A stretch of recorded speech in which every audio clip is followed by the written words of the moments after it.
Hey everyone, I'm your host, Robbie Strazynski, and thanks so much for joining us on episode number 46 of CardsChat, the friendliest poker podcast in town. Today's guest is one of poker's premier broadcasters and commentators. Over the past few years since breaking into the industry, this man has quickly carved out quite the niche for himself as an integral part of numerous popular televised poker shows and live streams. From Twitch commentary to the PokerGO break desk to game show hosting and podcasting, this guy is one of the hardest working people in our industry. Jeff Platt, welcome to the CardsChat podcast. Robbie, always a treat to chat with you, to connect with the CardsChat community. Thank you so much for having me. Oh, it's good to see you and good to speak with you again. This is going to be a lot of fun, and we're going to start off on a really good positive note. One of the many things I love about you, Jeff, and it's the truth, is your absolute passion for what you do, broadcasting and poker. So let's start out by diving just a little bit deeper there. I know that you always really wanted to be a broadcaster, even back when you were a kid in Texas. So what is the profession's attraction to you?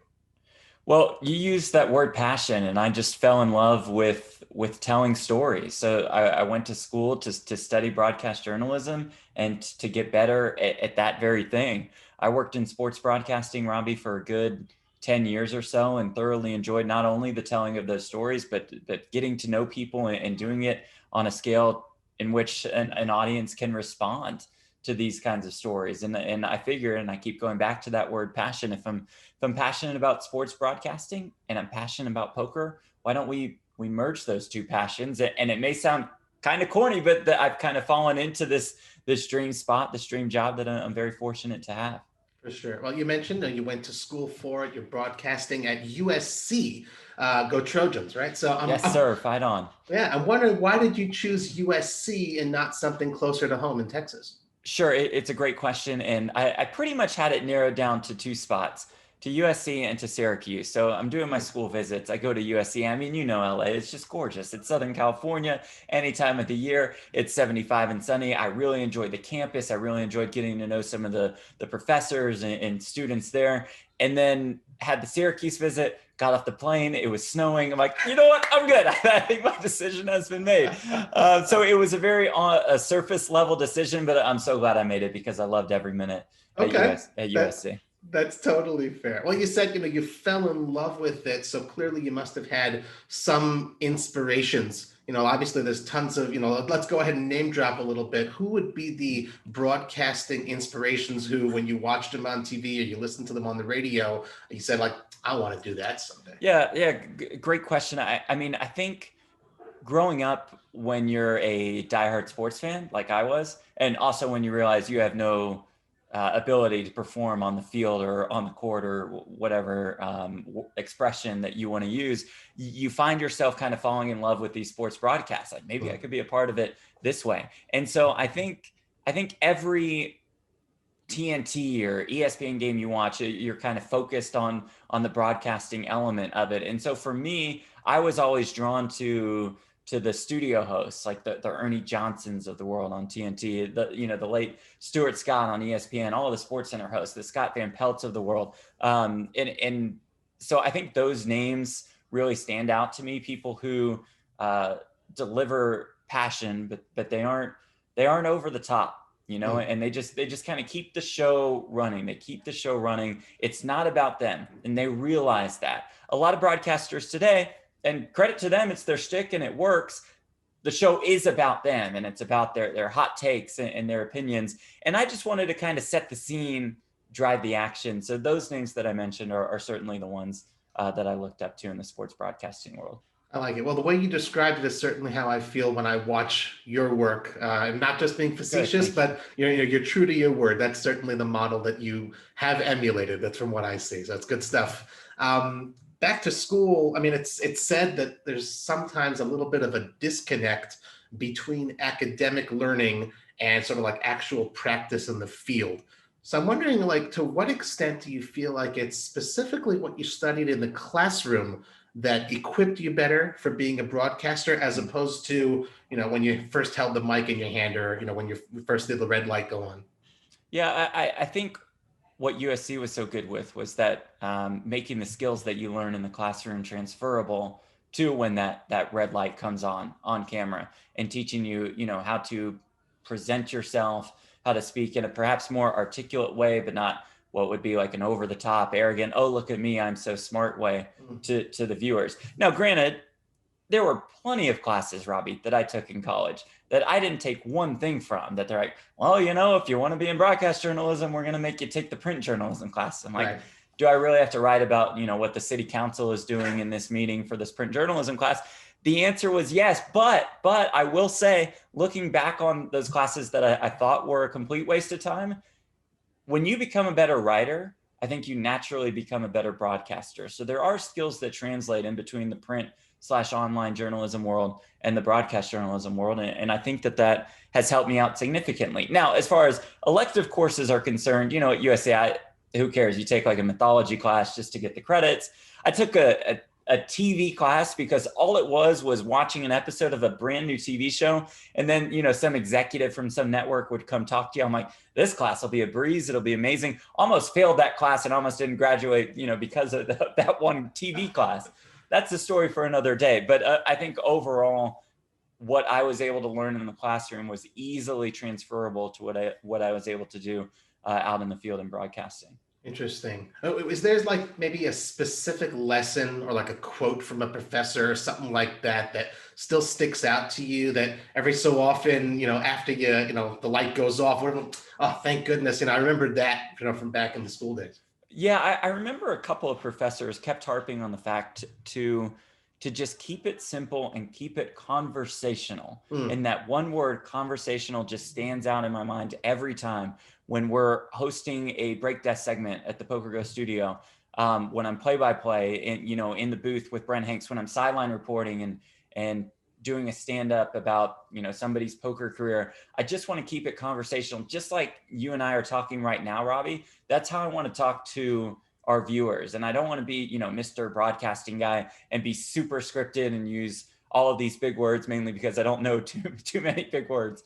And I just want to keep the audience engaged. Like, hey, it seems like this guy's just talking to me. So I think keeping your script writing conversational is the number one lesson that I take from all of this at school. Nice. And I'm sure that helps, when the answer is sports cards or something of that nature. Yeah. Right. That certainly helps. I don't think there's any training for when you ask somebody, a poker player, and they're like, you know what? Sports cards. Right. Oh, okay. All right. Thank you very much, Jared Blesnick. Thank you. Well, you started your sports broadcasting career in the massive market of Jackson, Mississippi. How did you end up there? And what were you doing in, that down near Tupelo and Biloxi and all those great places? Yeah. It's certainly a good question. So that was how the business worked back in the day. I graduated college in 2008. And you send off your resume reel to every single small market that had a job opening. So all of these small cities across the country.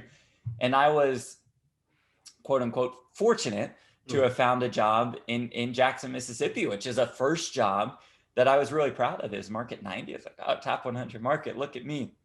I'm a big shot. Wasn't a big shot at all by any means. It was a great experience. You almost want to go to a small market to get your mistakes out of the way, right? And to just hone your craft and to become a better and better and better broadcaster. So I'm thrilled looking back at my 2 years there because of the experience. Would I go back for that job? No, I would not. But I'm happy that I had that opportunity there in Jackson. And I think it was a solid start to my broadcasting career. Sure. And folks, I'm sure we've got a lot of listeners in Jackson or other cities in Mississippi, so I'm not knocking it, but, it's always interesting to look back at, the roots, the humble beginnings. Yeah. And I do always say, and not just saying this for those listeners in Jackson, Mississippi, but Mississippi had some of the nicest people that I ran into. Was it the most exciting city in the world?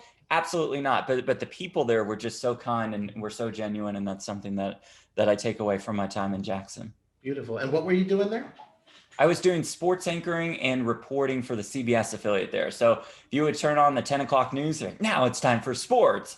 Here's Jeff Platt. I'm like, hey, the Mississippi Braves in Double-A baseball beat this other team, and I'm sure you care. And so Wow. on and so forth. Interesting. Did you actually go out to those games and like Yeah, compile the covered a reports? lot. And that's also where you get better. The more players you interview, the more coaches you interview, you're just naturally going to become a better interviewer. So I was out on the town and going to big time college football games. Again, I keep going back, keep harping on experience. And I think it was valuable what I learned there. Excellent. Very cool. Well, after that, you hit the big time, so to speak, working with the San Antonio Spurs organization. What are some of your highlights of your time there? And please keep in mind that Greg Popovich is a huge fan of the Cards Chat podcast. I'm sure Pop is listening to this. He would love some of the stories that I had to share. So I moved to San Antonio as a sports reporter for one of the stations there. And 90% of the job is, of course, covering the San Antonio Spurs, which is perfect for me. I'd mentioned earlier, absolute diehard NBA fan. Like, this is great. All I have to do is just follow around the Spurs and talk to players and talk to coaches. This is fantastic. What could go wrong? Well, those of you listening who know the NBA know that Greg Popovich can be a little bit short, a little bit grumpy, prickly at times towards reporters. I thought, you know what? No problem. So first couple games I'm there in San Antonio, I'm just getting the lay of the land. I'm not going to ask any questions in the press conference, just going to kind of see how everything flows, how Pop talks with the print reporters, with the TV reporters, et cetera, et cetera. So the first game that I actually wanted to ask a question for pops up. Game ends, Spurs win comfortably. This will be easy. This will be a breeze. Right. Thiago Splitter, a player for the Spurs, had a really good game, a really solid game. 16 points in 18 minutes. He was fantastic. I said, okay, I'm going to ask Pop about Splitter. This will be great. Again, what could go wrong? So press conference started. I didn't want to kick things off, listening to a couple back and forths with the reporters and with Pop. He seemed like he was in a pretty decent mood, and he started to talk about this one player, Thiago Splitter's defense. And so I said, okay, now is my chance. This is the opportunity. I'm going to jump in and ask about how he performed on the offensive end. So I'm holding this big boom mic. I'm shaking. Like, I'm just absolutely terrified to ask Greg Popovich a question, maybe the most intimidating man in all of sports. So Pop wraps up whatever he had to say. I say, well, what made him so efficient on the offensive end tonight, referring to Splitter. So that's a fair question. He had 16 points in 18 minutes. And I'm thinking in the back of my head, nailed it. Got it. This is great. And so I'm standing there and Pop just stares at me just dead on for 5 seconds, which is a long time when you're standing in a room with 20 reporters and a National Basketball Association head coach.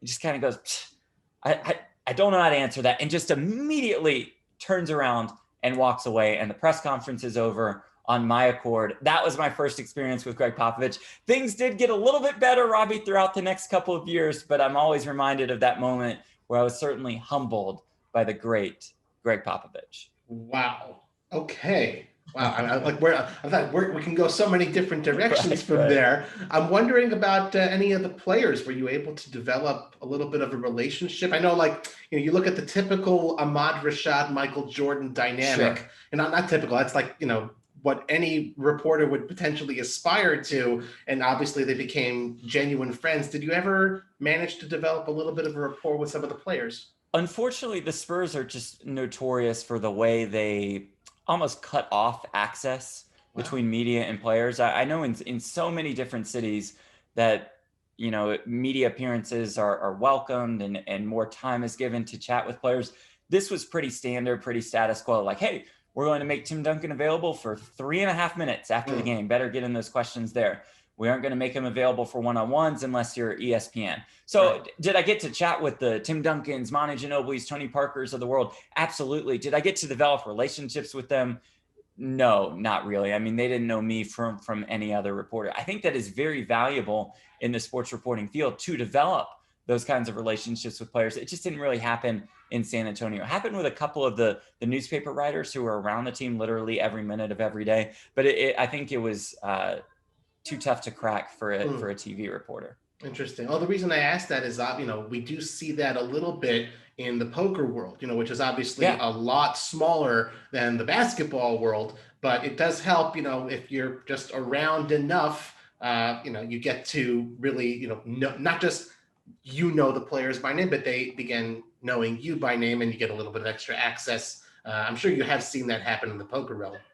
Yeah, no question about it. And I think when you gain that kind of access, when you become friends or at least friendly with a lot of the different poker players, that's going to work in two different ways. Number one, it's naturally going to be a better interview, right? Like Right. Robbie, you and I are talking right now. It's a better interview than it had we, just met and all of a sudden you took out your phone to record an interview because we know each other and we just so happen to get along really well. So if I know somebody and we get along well and we're on camera, perhaps they'll feel more comfortable with me and they'll share a little bit more. And that's the goal as far as good interviews are concerned. Number two, I'm going to learn more about them. I'm going to learn more about them than what is in their standard bio sheet, than what I can look up online. And that will make me a better broadcaster because I can inform the viewers in a better way. So developing relationships, I think from a broadcasting standpoint, is absolutely crucial to the profession. I love it. No, great answer there. Great response. Well, before we shift officially to the poker part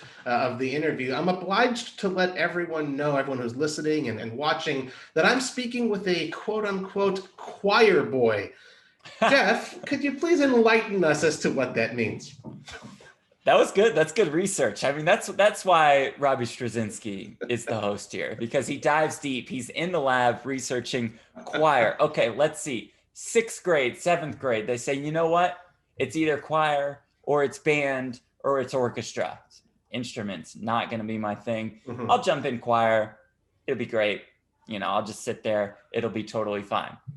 Now, this sounds really weird, but I credit that choice for my broadcasting career because fast forward a couple of years, we get into high school, senior high school, 9th, 10th, 11th, and 12th grade. I'm in this show choir / pop choir group, and I would be the guy who would welcome the audience to the show. So I would get out there on stage, I'd have the microphone, hey, everybody, welcome to the blah, blah, blah, blah, blah, blah. And I would introduce the next song, and I would introduce this next soloist, and I would chat with the crowd a little bit.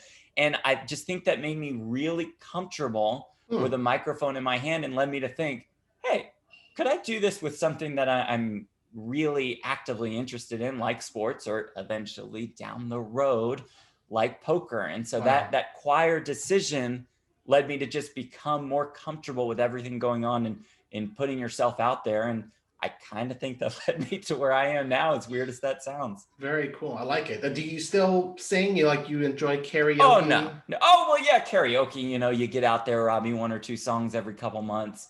Do I still have that in me? Yeah, but singing in the shower like everybody else? Sure, on occasion. But other than that, I think my career has passed me by. Okay, that is fair. Okay, good. Well, now we got that out of the way, let's talk a little bit more in depth about poker. You first burst onto the scene, to the best of my knowledge, not as a commentator, but as a player. You had 2 deep WSOP main event runs, day 5 for 203rd place in 2014, and day 6 for 60th place in 2015, the latter of which saw you on camera with Kara Scott. So first off, shout out to Kara, episode number 21 of the CardsChat podcast. Go back and listen to that one after this one, guys. Jeff, it's been a few years, but can you reflect on that first on-camera moment, during the latter of those 2 deep runs? Yeah, absolutely. Well, I mean, Kara Scott, we all know this, is an icon, and it is impossible to fill her shoes like I had to for this makeshift main event last year as far as sideline reporting is concerned. I had talked to Kara a little bit here and there off camera, I believe in 2014 in that first run that you mentioned. So I barely sort of kind of knew her, but I had always watched her on camera and always just been so impressed by her ability. So in 2015, when I was eliminated, when she brought me on for the interview, she just did, and this goes back to what we discussed earlier, she just made me feel so comfortable, right? And so it's like the cameras weren't even really there. Now, in my mind, this was back before they were airing the main event live. So in my mind, I'd done some previous interviews for ESPN. They don't use everything that they stockpile. And I was at feature table. So I'm thinking like I've already been on TV for like 3 straight days. And then here's the interview. The edited version always, of course, works out a little differently. And I still remind executive producer Dan Gadia that like, you guys couldn't put me in for more than 1 minute, I mean, like I'm around for 6 days in this tournament. I think I'm an okay character to display on camera. And so I said, no, just really just your bust out hand and an interview with Kara. So I look back very fondly on that entire main event experience. But yeah, especially with that interview with Kara. Interesting. Okay. Before we get back to that specific interview, because I have a question about that. Yeah. As far as like your skills, what you do work wise as a poker commentator, do you feel that having had those two deep runs as a player gives you any extra special understanding of what it's like and influences sort of your work on the other end of the mic? Yeah, it's a great question. I think just being a poker player overall does help with that. And to try and when I try to become a better poker player, I think that will naturally translate towards me being a better poker broadcaster. As far as the main event experiences specifically are concerned, I think that would help me in a main event capacity. Mm-hmm. If I were working the main event as a broadcaster, where those stories would apply a little bit more to knowing what the players go through every single day of the most prestigious poker tournament in the world. Sure, I think it greatly assists me there. As far as other roles are concerned, I just think, again, it's just being a poker player, trying to get better at poker. That's what will help me in my job. As far as main event is concerned, it would need to be a specific main event related assignment, I believe. Okay, that's a good answer. I didn't mean to sort of project through the question. It was just really wondering if it all, because I never made day one of the World Series of Poker main event. And it's a good question, because that tournament is so different. It's so special, right? Because I think when you're playing it, Rick Carlisle, coach of the Mavericks, used to say about the NBA playoffs, he said, when you win a game in the playoffs, you're on such a high, you just feel like you're never going to lose a game again. When you lose a game, you're just absolutely crushed, and you just think you're never going to win again. And at the main event, it's kind of the same thing. When you win a pot, you are on top of the world. I just won a pot at the World Series of Poker main event. This is amazing. What if I win the whole thing? It really could happen. And then when you lose a pot, you're like, oh my God, this is devastating. Like I'm just going to bust in the World Series of Poker main event. My hopes and my dreams shattered. So to have that kind of experience, I think is valuable if I ever get the opportunity one day to do a little main event broadcasting. Okay, that's totally fair. All right, so back to that bust out interview that you did with Kara. I noticed even back then, so 6 years ago, you were sharply dressed in a blazer, but you were a player. You weren't like you weren't the talent. You were playing in the main event. I mean, I personally think that adds a very nice measure of class to our game. So first off, have you always sort of dressed up in that way when you're playing big events? So I thought when I played my first WSOP event, I said, day one, be super chill, be casual, whatever. Day two, though, I'm going to dress up a little bit. This is just my way of showing some respect to the World Series of Poker and what it has to offer. And I do think, like you said, it represents a little bit of class. And I think it comes across really well on television where people are watching, these men, women are a little bit more dressed up for this. It must be something special. And I think the World Series of Poker is something special. And I used to dress up for every day two that I made, across the country, which is not that many day twos, like no matter where I was. And now I kind of reserve that for the more special opportunities. And the World Series of Poker is certainly one, especially the World Series of Poker main event. So that was always important to me to just dress up a little bit. Again, my personal way of showing a little bit more respect to the World Series. And if I ever make the final couple days, Robbie, then we'll go full suit. Then the shirt, the tie, the jacket, the pants, will be good to go. You heard it here first. All right. Very, very good. Do you kind of hope, I mean, again, because you're around it so much and you see, everything from the recreational 1-2 cash games going on in all the casinos to the highest of high rollers in the PokerGO studio and elsewhere around the world. Would you like ideally, for at least in the high roller scene to have a little bit more of that Monte Carlo classy kind of feel with everyone dressing up? Yeah, it's a great question. I would personally, like if you just asked me, Jeff, you, and when you're a viewer or a broadcaster, would you like it to be more like this? I would say yes.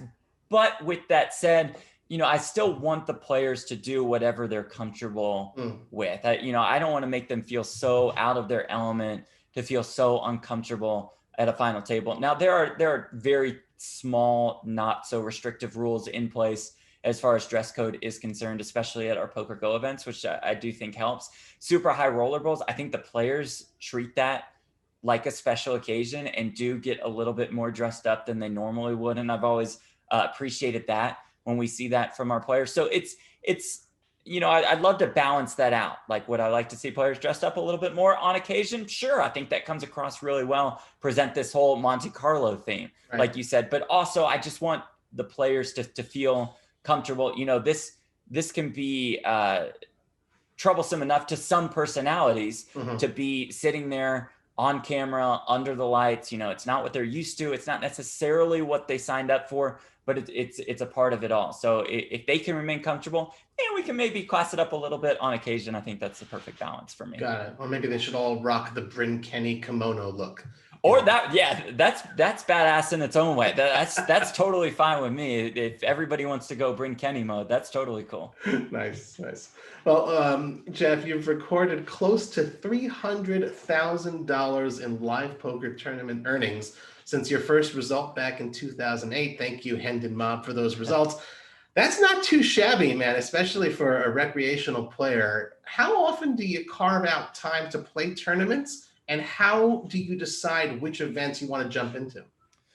Good question. I'm mainly looking at my work schedule first. And so I lay out the entire work schedule, and then I say, okay, there are some open dates here. There are some open dates there. What can we fire? But I'm always interested in firing poker tournaments because I go back to that word that we used at the beginning, passion. And I certainly have a passion for playing poker. So as far as World Series of Poker is concerned, get my work schedule first of all. That is most important. I would work every day, Robbie, if they would have me at the World Series, because that's just what I love. That's the pinnacle of this business. If you're in the poker broadcasting business, you probably want to work at the World Series of Poker. So as much sideline reporting as I can do, much play-by-play as I can do this year, boom, I'm set. But outside of that, if I could fire, 5 or 6 events, if the schedule allows, that's fantastic. I'm always trying to get a little bit better at poker. I'm always studying because, as we mentioned earlier, not only helps me become a better poker player, but a better broadcaster as well. But I'm also playing just for the fun of it because I love it, because I absolutely love it. So if I have a weekend off and I can go play at the Venetian or the Wynn, it's fantastic, and it's an opportunity that I'm going to take advantage of. Okay. You said you're studying. This is a question I didn't prepare, but, a recreational player, that's pretty much our audience here in the CardsChat community. I'm curious, what resources do you personally find useful study-wise? Sure. I mean, first of all, before I get into specifics, let me say that I think there are just so many great resources out there right now, right? I mean, you could Google poker coaching or poker training or poker studying, and you would have 20 to 25 legitimate options, 20 to 25 options that are very good. So I just kind of, pick and choose what works best for me. For me personally, it's been a combination of Solve for Why, the Matt Berkey led, online academy, Learn Pro Poker. That's Ryan LaPlante. Yeah. And I just got into this GTO trainer. I'm not too familiar with it. Robbie, I hate to break it to you. I don't have Pio Solver on my computer. So I'm not going to be running Sims myself on this super computer that I have. But this GTO trainer says, hey, here's what you could have. Here's what the other guy could have. Here's what the flop is. Let us run the Pio Sims for you. And here are the results. So as I've taken poker more seriously, really more specifically over these last couple months, I've started to use that. I just want to balance a GTO baseline, just kind of sort of know the way to go with the way that I could perhaps exploit opponents. And I think that combination does it for me. And also a lot of this training is more geared towards, okay, I could be a better play-by-play guy in these high roller events. If I could set Brent Hanks up with this, kind of a blocker bet here on the turn, that makes it a little bit more sense. So I think the analysts that I work with would appreciate me having a little bit better baseline GTO knowledge in these. So like a double dip of sorts in the training. And of course, you gave the shout outs to Matt Berkey, Ryan LaPlante. Both of them have been guests here on the CardsChat podcast. Matt Berkey, episode 29. Ryan LaPlante, who's also a CardsChat ambassador, folks. He was episode number 33. So go back, listen to those. We've got dozens of great podcasts you can listen to as soon as this one is over, guys. Besides tournaments, do you ever dabble at all in the cash game scene? I'll get real into cash games for like 2 weeks out of the year. So I'm like, okay. Every night, I'm going to the Wynn or the Red Rock and just having a glass of wine, playing cash games and just trying to enjoy it. Once COVID hit and our live poker came back, but was restricted, I didn't enjoy the cash games as much. We were wearing the masks, we had plexiglass up. I look at cash games personally as just a much more social atmosphere, which is awesome, which is great. We can just sit back, play some cards, enjoy each other's company, perhaps win some money. But once the social element got taken out of the cash games, then I kind of left it for a little bit. But I'll dive back in here and there, and I'll play some mixed games here and there with some friends here in Vegas because I know that they just want to take my money because I don't know how to play any of the mixed games. But I afford them that opportunity because it is so much fun to play cash here and there. Excellent. So like if you were at the cash game tables, Robbie, I know you enjoy a little bit of cash here and there. I would come play, I would come hang because it would just be fun. I like it. Very cool. I'll hold you to that come World Series time, hopefully when I'm back in town in Las Vegas. One of the questions we really always love to ask all of our guests here at the CardsChat podcast: who is the friendliest player you've ever competed against at the poker table? It's a good question. I think, and let me tell you that I'm biased here, of course, but when I was first introduced to Maria Ho, it was 2014. It was one of those World Series of Poker main event runs that you mentioned. She was moved to my table and she immediately introduced herself to everybody. She immediately started talking with everybody. And she was just so kind. And this wasn't an act for the cameras. The cameras weren't even there. Now, once they found out Maria was there, then the cameras flocked to the table, of course. But that has always made such an impression for me that she was just so outgoing, so nice, so friendly at the table, especially when, and this is key, and Robbie, I'm sure you know about this, when somebody has a lot of chips, it's kind of easy for them to be friendly. When they're in a good mood, when everything's going really, really well, most of the time they're going to be nice, they're going to be friendly. A lot of those people, though, when they don't have that many chips, kind of rude, not as friendly, more standoffish. The people I cherish the most in poker are the ones who can act the same way, whether they have all the chips or whether they have no chips. And I think Maria is a lot like that. I think Brent Hanks is a lot like that. Let's see, as far as others are concerned, I think Chrissy B, same kind of experience with her. She's fantastic and very, very welcoming to new players. And so those names certainly stand out in my mind as far as the friendliest poker players are concerned. Sure. And I know you're not a Helmuth-like name dropper, but again, you mentioned Maria, episode 22. You mentioned Chrissy B, episode 37. We're just gonna fire them all. I'm setting you up for this. It's not like you have a list in front of you, but guys, we had lots of great people on this show. So go back and listen to those. Jeff, I couldn't discover with my research, I couldn't discover what your total online poker tournament earnings are. So before I continue, you want to clue us in? Do you happen to know? I wouldn't know now.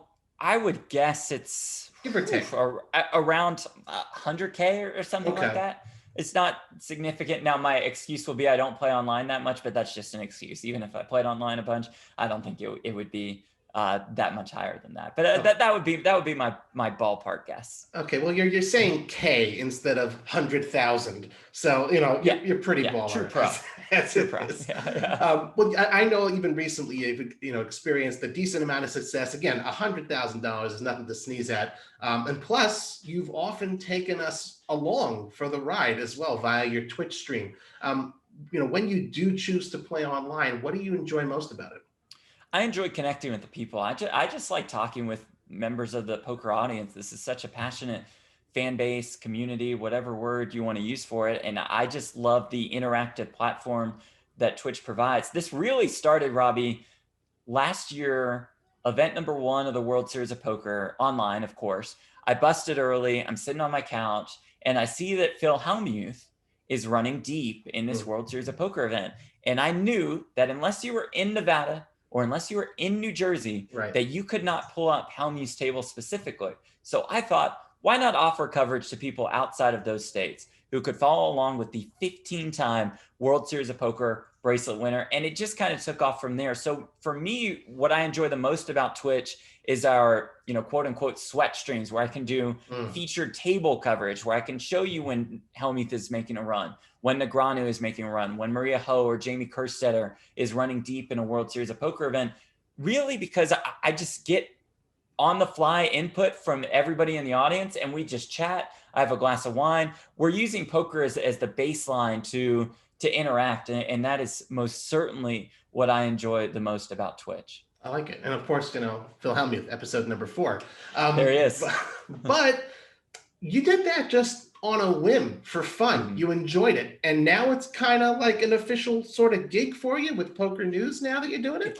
It kind of is. It's weird how that all developed. But yes, our World Series of Poker coverage on Twitch is presented by the good folks at Poker News, as they have the official final table coverage throughout the month for the World Series of Poker bracelet events. And so what I do, Robbie, I pick it up around bubble coverage, and we make the money and we play down to a final table. And again, it's a bit more casual, right? We're just chilling. We're all talking. Sometimes we don't even talk about poker. It was great. At the time of recording this, let's see, last night was event number 7. And not only did we have Helmuth and Negreanu running deep, but we have Helmuth in the chat, Negreanu in the chat. Jamie Kerstetter was running deep. She's in the chat. Worldwide Wob, who is a big time NBA media, influencer type. He was in the chat as well. So I was just sitting back and thinking, you know what? This is pretty cool. This is pretty cool. This is all developed over the last couple of years. And I'm very fortunate to be a part of it. Amazing. Does it feel different versus last year now that it's kind of like a sort of an official thing that you have to do? No, and I thought it would. I really genuinely thought it would feel different, not just because of that, but also because, the world is kind of open back up. Right. So the poker players, the poker fans, they aren't just relegated to sitting at home and just watching me, right? They have so many more options.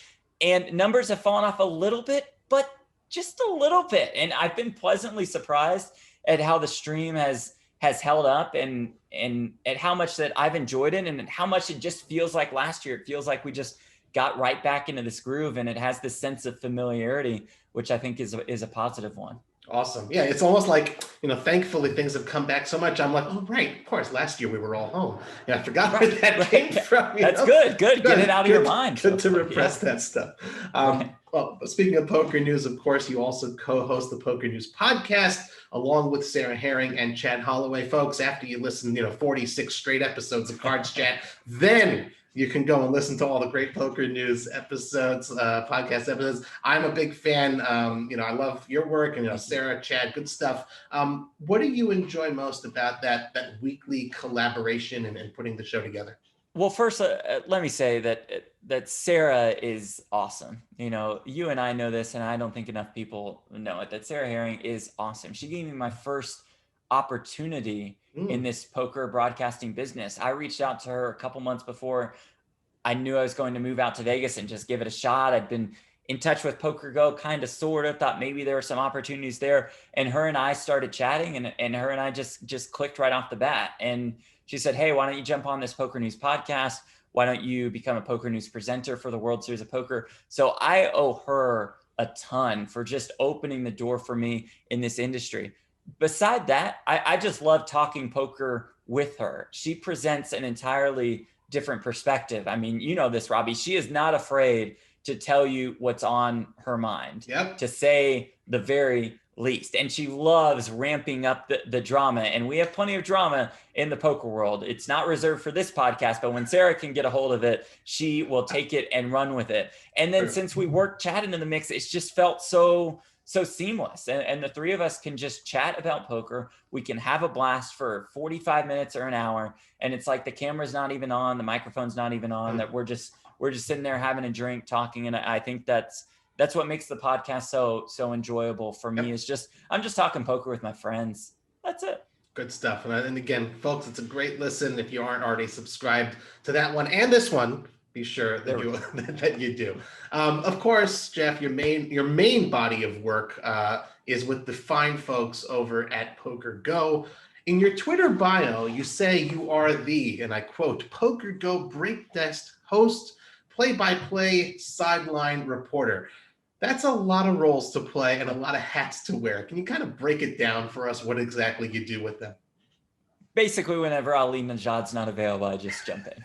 No, I do a little bit of everything. So I think the PokerGo Cup, which is going on at the time that we're recording this podcast, I think that represents what I do. So I'll go in, and Brent Hanks and I, along with our producer Zach Ralston, will prep a break desk segment. So we will take you inside the studio, and it's a pregame show of sorts. We'll just set the scene for this final table, what we're looking out for, what some of the big storylines for the PokerGo Cup are as far as the entire series is concerned. Boom, we finish pregame at the break desk in the studio, and then we go in the commentary booth. And there is where I will do play-by-play for some of our high roller events alongside Brent Hanks as the analyst. And once we get into the higher buy-in levels for this series, my role will shift. So I'll still be doing the break desk hosting. I'll still be in the studio going over the big time storylines, reviewing key hands. But while Ali does play-by-play, I will jump in as a sideline reporter,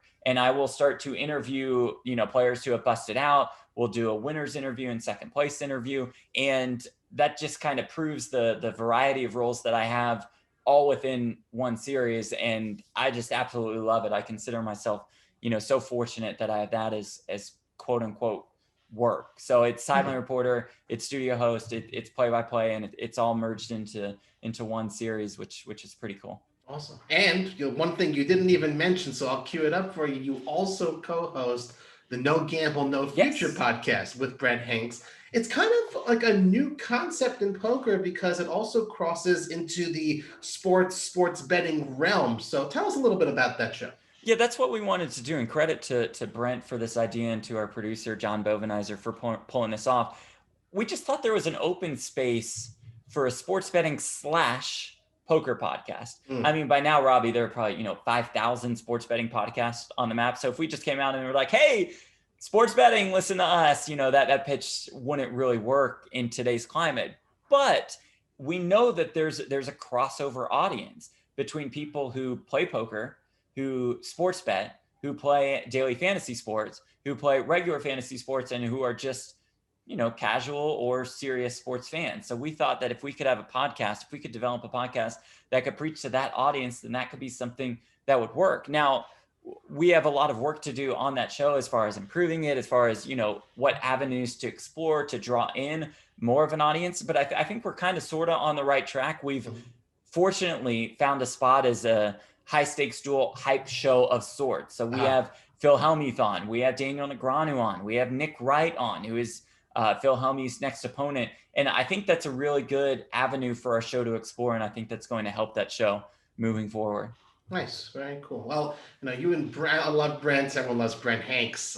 You guys have one heck of a rapport. So I'm kind of wondering, anyone who's seen him on TV or listened to him is just, one of a kind. What's it like working with sort of like the class clown, and how do you keep a straight face? You know what? I was talking yesterday with Maury Escandani, the Poker Hall of Famer, the PokerGo president, at the PokerGo studio. And he says, what do you feel like after working with Brent for 4 or 5 hours? And I said, Maury, exactly how you think I would feel. That is how I'd feel after hours with him. I am so amazed by the passion that Brent Hanks exhibits for this business and how he can display that passion on a daily basis. And I consider myself just fortunate to be alongside for the ride. I'm also amazed that he still has a job sometimes, because he just goes so far off the rails, but it's such an enjoyable atmosphere that he creates that I genuinely give him credit for creating. It's just so much fun to go in and work with somebody who is so incredibly passionate about what he is doing. And Brent Hanks loves poker. And he said this before, he is a poker lifer, and his just excitement level is through the roof every single day. It's not like he turns the light switch on, Robbie, for this 3-minute pregame show that we do. And it's not like he just turns it on for this 4-hour broadcast we do. This is that guy. He's real. That's him. He's so incredibly fired up about poker, about not just the game, but the industry overall. My parents met him the other week the other month, I should say, in Texas. And that's what they said. They're like, this is a guy who's just so excited about the future of the industry. You know, Awesome. it's like taking the serious girlfriend to meet the parents. I take the serious broadcast partner to meet the parents.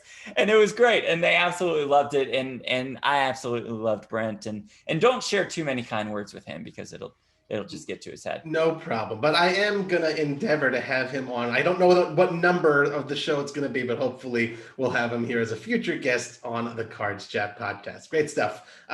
Jeff, in the recent past, you co-anchored Friday Night Poker and you hosted The Big Blind, another couple of PokerGo productions. For those who haven't tuned in, like myself, I did tune in though. There are some. I was like, hold on, Robbie, hold on. Yeah. I love the big blind in particular. Friday night light's a little tough, Friday night here, it's sleeping, whatever. But yeah, those are a couple great shows. I definitely enjoyed it. You guys carved out a really great audience, and you can still watch the old episodes. They're still available. For those who don't know about these shows, can you kind of give us the sort of 60-second elevator pitch about each of them? Sure. Let's start with Friday Night Poker. We wanted to create a show that really was just fun and relatable. Poker After Dark is awesome. High stakes poker is fantastic. These high roller tournaments are great.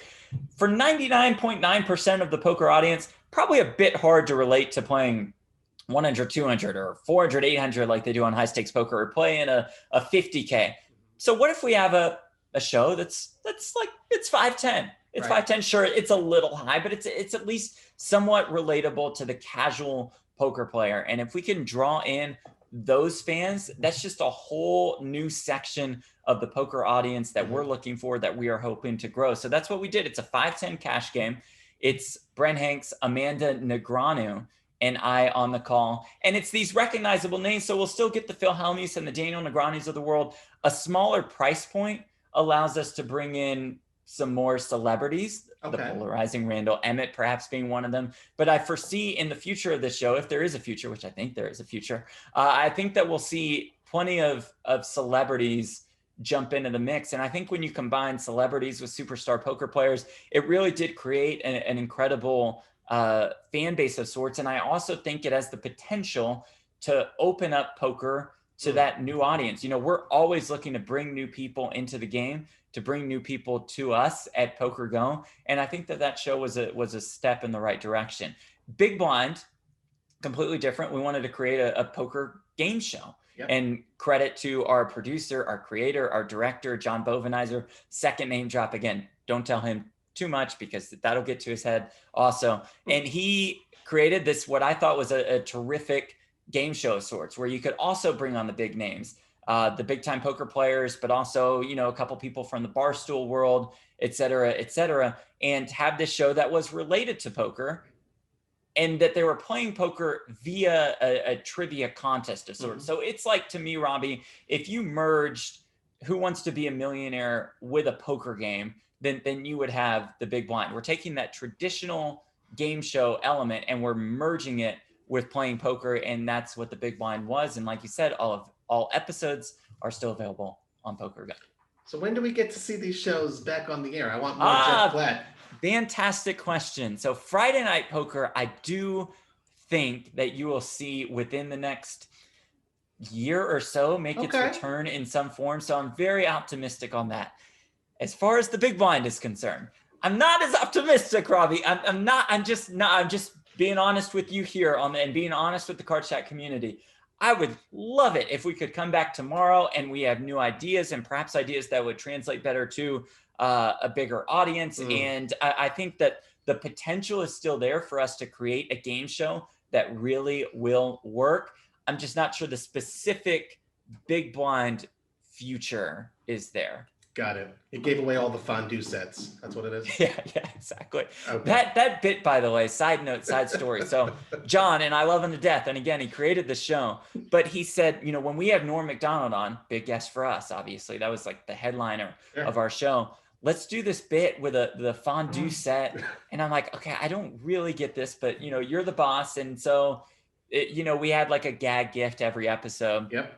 We have Norm Macdonald on. I said, Norm, our gift today is this 1970s fondue set. And John's like, this is going to work. Norm is going to love this. And Norm just kind of sat there and he was like, oh, And so I'm just sitting there like holding this random fondue set.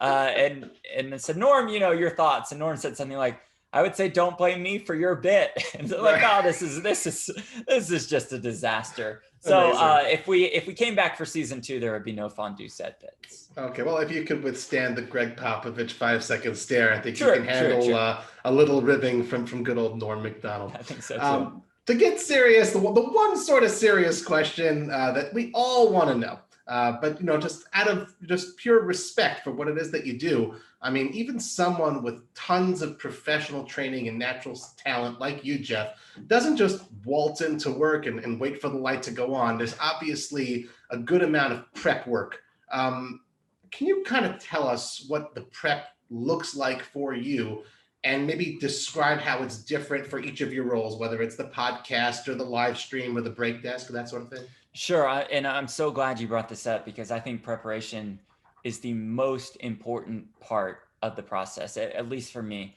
in this broadcasting world. For play-by-play, I really like to dive into specifics on, of course, our final 6. So I'm keeping track of the main storylines of whatever series we have going on, but I really want the spotlight to be on these players, where they grew up, what their poker background is like, what their poker success or failures have been like in the past. So I'm looking up not just the results, not just their hand and mob, though that is a very vital part of this preparation process, but I'm also looking up stories. I'm trying to listen to podcast episodes. So Robbie, if you have Fedor Holtz on a CardsChat podcast, I will listen to that, like I did to glean some nuggets that I can use on a broadcast. I'm just looking for anything and everything that we could apply to certain spots in broadcast. We had, Sergey Rushak, for example, on the final table yesterday during the PokerGO Cup. Brent and I talked to him beforehand. That's a key part of our preparation process. We learned that he was a big basketball fan. He mentioned something that was somewhat related. Boom, we were able to jump on it on the broadcast. Right. I could tell that kind of story a million times, but that's just giving you a sense of what we do. It's just getting to know the players. It's talking with them before. It's looking into their results. It's looking into their stories. And that helps significantly. And that also translates really well to my sideline reporter role. The only way that preparation is different is because I'm formulating specific questions to ask them. I'm not just delivering their story, but I'm interviewing them. I'm asking them, I say, what would I want to know as a poker fan? That's what goes into my preparation process there. And then as far as our breakdesk studio hosting segments are concerned, these are more big picture. Let's zoom out. Let's take a look at what's going on in this series, the race for the US Poker Open Golden Eagle Trophy or the PokerGO Cup, or what's going on in the World Series of Poker at this moment in time. So if I have a layout of all the results for past events, for who's doing what and who can do what and what the scenarios are like for somebody to jump in first place, that kind of sums up what I think the preparation should be like. But long story short, preparation is key. Preparation is vital. And without preparation, I would be absolutely screwed in this job, Robbie. I'm so happy you went into such depth because, again, like we call it, the on-the-camera talent, again, we see just the final product at the end of the day. And that's what we listen to. That's what we consume. But there really is so much iceberg underneath the surface, and they don't see that prep. So it's important they know, what kind of effort goes into it. Yeah, and I think that the production staff deserves a lot of credit because they put together these bios for us. And I know you've been involved in the bio building in the past, and that helps immensely. And then also our producers, they're chatting with us the night before when we're getting down to a final table at midnight, 1 a.m. Hey, what do you guys think would work best for tomorrow, et cetera, et cetera. They're putting ideas into our head. So I think the entire production staff just really is a great assist for us in these broadcasts that we do. Very cool. And you did shout out Fedor, so that's episode number 40. Thank you for listening. Lob that one up for you. Lob that one up for you. I appreciate it. Finally, before we get into the questions from our forum members, a little research nugget we unearthed is that you cannot decide which of the Rush Hour films is your favorite movie. So what do you like so much about the Rush Hour films? Well, I can tell you that it's not Rush Hour 3. I saw Rush Hour 3. I was so excited. I mean, based on that premise, that Rush Hour 1 and Rush Hour 2 are my absolute favorite movies. I just love them. And Rush Hour 3, I think I just sat there in the theater for 10 to 15 minutes afterwards in a state of despair. state of tremendous disappointment. So it's not Rush Hour 3. Listen, I just like to sit back and relax for an hour and a half or 2 hours and just laugh. And watching Chris Tucker on my screen, especially alongside Jackie Chan, I could just laugh for 2 straight hours. And it's your super cliche storyline, probably your super cliche comedy, but it just makes me laugh, and I don't care. And everybody's like, oh, my favorite movie is The Godfather. It's so well made. Yeah, sure, it's great, but like Rush Hour, I just sat there and just enjoyed every single moment of it for 2 straight hours. So that's what I love about the Rush Hour movies. Awesome. Right. And the bloopers at the end? And the bloopers at the end, the icing on the cake, the cherry on top of this wonderful Sunday that is Rush Hour. Absolutely love them. Excellent. All right. In this segment of the show, we turn to you guys, our Cards Chat community, to see what questions you wanted to ask our guests. We have a dedicated thread on the Cards Chat forums for this, so as we announce who our future guests are going to be, please be sure to send in your questions. So the first ones come from Shells, a whole battery of questions for you, Jeff. Nice. From Shells. Do you miss covering sports? I really don't. And I'm not just saying that because this is a poker podcast, but I really don't. For me personally, again, I found the perfect combination. I love broadcasting and I love poker. So to be able to merge those 2 passions into one job is, again, I said this at the beginning, created the dream job for me. So I don't miss sports. I enjoy sports, sure. Okay. And I'm still always watching basketball on the side, but I almost enjoy it more as a fan than a broadcaster. Okay, cool. And the follow-up from Shells to that specific question, is there anything specific that you really don't miss about covering sports? Well, the whole Greg Popovich thing is certainly something that stands out. I think that poker players overall open up to you a little bit more. I think that you can glean a little bit more out of them in interviews. Professional athletes are so trained in this, and they give you so many cliche answers. On rare occasions, you'll get the honest truth, but Robbie, most of the time you'll get we fought really hard out there tonight and the effort was there. So we'll just have to get him back tomorrow. And it's one game at a time. And you're like, okay, I've heard that 350 times before. Right. But poker players and some just aren't used to interviews, and they'll just be so forthcoming and be so open. And so I really enjoy that when we're comparing poker broadcasting, poker interviewing specifically, and sports interviewing. Okay, nice. Like good deep answer there. Shells has one more sports related question for you. When you were covering the NBA team in Texas, what was the most memorable moment for you? You may have said it may be the Popovich thing, but maybe a positive memory that you had. Yeah, I was going to say the Popovich moment is, just engraved in my brain, most certainly. I think it was probably the very first game that I covered in San Antonio, when I was just standing up watching the players warm up. And when I was just standing there on the baseline and watching Tim Duncan and Manu Ginobili and Tony Parker warming up, I was like, what? This is pretty cool. I mean, as a diehard NBA fan throughout my life, as a big Mavs fan, so I'd hated those guys growing up, but I could still respect and appreciate them very much. And just to be up close with the NBA for a couple of years was something that I definitely cherish. So I just always do think back to that one moment standing there. Just, again, it sounds really simple, just watching those players warm up. And then the other moment that stands out to me, Robbie, and a bit more so in the last year or so, and you'll see why, is when Kobe Bryant came to San Antonio for his last game at the AT&T Center. They had a press conference with Kobe, like they did in every stop that he had. This was basically his retirement tour. And I asked Kobe Bryant a question, and that was a cool moment for me. And I asked him to describe the relationship that he had with Pop and how that had developed over the years. And so it wasn't just asking Kobe Bryant a question and having him answer it. It was that Kobe looked directly at me, that he nodded throughout my question, that he gave me such a great answer and kept looking back at me. It was like I was in the room with Kobe Bryant, and that's it. Like he just treated everybody so well. And that stands out in my mind and will always stand out in my mind. Amazing answer. Definitely my favorite player of all time. I'm sure a lot of folks have that same feeling. And because I'm from LA, but just what an amazing person beyond, being an amazing basketball player. R.I.P. Kobe. Switching from sports back to poker, Shell's another question here for you, Jeff. What is the most memorable moment in poker for you, whether as a player or broadcaster?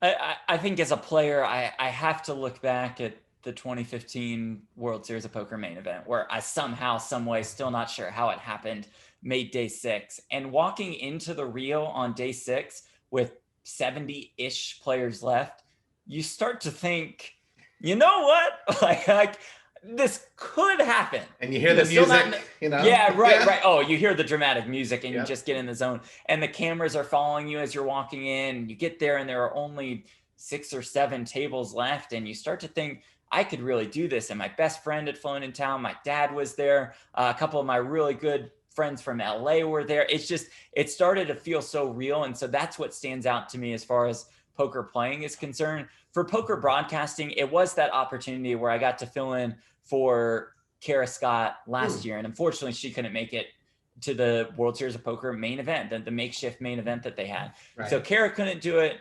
Maria couldn't do it. You know, eventually, Robbie, they're going to get to me on their list. So they have a whole list of people. Everybody said no for whatever reason. And finally, I got to do it. And to be standing there at the World Series of Poker main event, not the World Series of Poker main event, of course, but to still be on that set with the ESPN microphone, I thought, you know what, this is pretty cool. And I'd certainly take pride in that accomplishment, even if I was 17th on their list of go-to sideline reporters for that moment. Well, you know what they say about the last pick in the NBA draft? What's that? At least they got drafted. At least they got drafted. There we go, Robbie. There we go. What 2 more questions from Shells, and then we've got one more forum member who's got questions for you, Jeff. A little bit more big picture here. Okay. What is the single best piece of advice you have ever received? Ooh, great question. I think 2 things stand out to me. Number one is just something that we mentioned earlier in this podcast, and that's be conversational as a broadcaster. Don't overwhelm the viewer. The viewer doesn't want to sit there and just be like, oh, he must have scripted this out. And, you know, he's trying to sound like he knows so much or he's so smart. Just be conversational. Just be so relatable to the viewer. And then number 2 is just something that I've always taken from my dad, and it comes in the form of work ethic. And it's just that, again, something that we covered. Preparation is key. Preparation is absolutely vital to success in the majority of industries. Sure, could you get lucky? Could you walk into success? Yeah, but you know what? Also, you create your own luck, and part of that comes from preparation. And so I've always taken that from him and seen him work really hard in the business world, and I've tried to copy and to model that work ethic in my profession. And so those aren't super specific pieces of advice, but I think they're very valuable pieces of advice. It reminds me of that, I think the Seneca quote. I hope I'm not butchering it. It's I think it's luck happens when preparation meets opportunity. Yes. That's exactly right. And I firmly believe that. Nice. Very cool. Final question from Shells. What is the greatest risk you have ever taken? It was moving out to Las Vegas. I mean, it was at the end of my career, at the end of my contract in San Antonio. They said, hey, you want to stick around for a couple more years? Thought about it. Said, you know what? Not really. I kind of want to go for it. And I had kind of sort of been in touch with Dan Gotti and Maury Escandani over at PokerGO. I'd come out and audition for them, but they did not say that they had anything lined up for me. And I said, you know what? This is the time. Let's just go for it. And I got in touch with Sarah, and Dan and Maury gave me some opportunities. And fortunately, everything worked out for me. But when I moved to Vegas, Robbie, I had nothing on the horizon. I had nothing set in stone. I had nothing planned, and I just kind of went for it. So that's the biggest risk that I've taken in my life by a country mile. My goodness, I did not realize that such a sort of innocuous question would yield such an amazing answer. Wow, that's I did not know that. That's very cool. A lot of poker folks, they say, players, they say, well, saddle up, move to, go to Vegas and then just hit the tables. It's a little different when you're, looking for conventional work. it's not so simple. Right. There's no question about that, especially when you don't know like what the schedule is like. You don't know if there are going to be any even opportunities. Like I thought Dan and Maury might have really liked my audition, but they just have nothing going on. There's just nothing where I fit in. But said, this is the time. If it doesn't work out, who cares? You go back to sports reporting, Right. Take this shot. This is super corny, super cliche, but it applies. You will miss 100% of the shots that you do not take. Correct. So let's go for it. And I'm so happy that I did. Okay. Well, speaking of go for it, if you have listened to this show before, Jeff, maybe you've heard of Acid Burn FX. Oh boy. Yeah. Here we go. We've saved he knows what to expect here. All right. We got a couple of them from left field, but credit to him or her. We don't know, but definitely some incredible questions.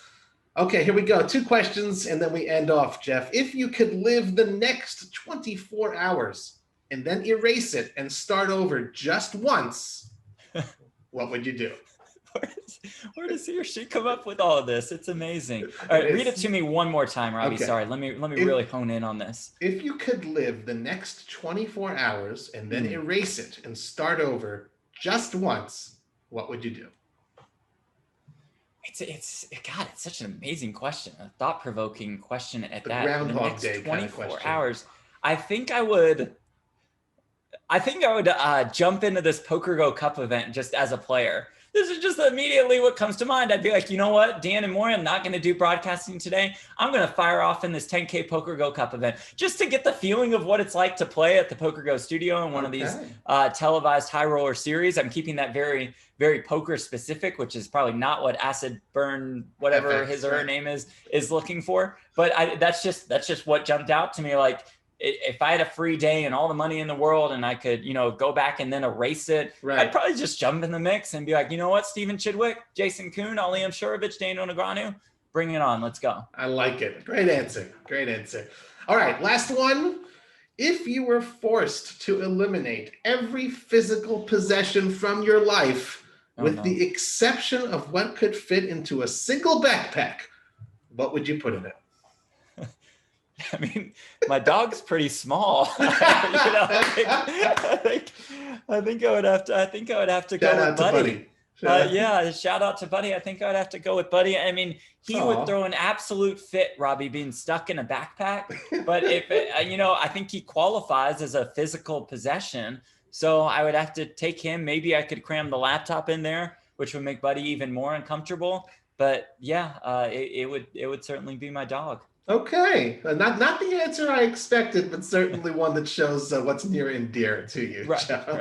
You fielded those questions just fine. Thank you to everyone who sent in questions to Jeff Platt. Again, a friendly reminder to all of you out there in the Cards Chat community that we'd love to see you submit your questions for our future podcast guests in the dedicated thread on the forums. Please be sure to give us a good review on iTunes and spread the word via your social media channels if you liked the show. Jeff, before we let you go, anything else you'd like to tell people watching or listening?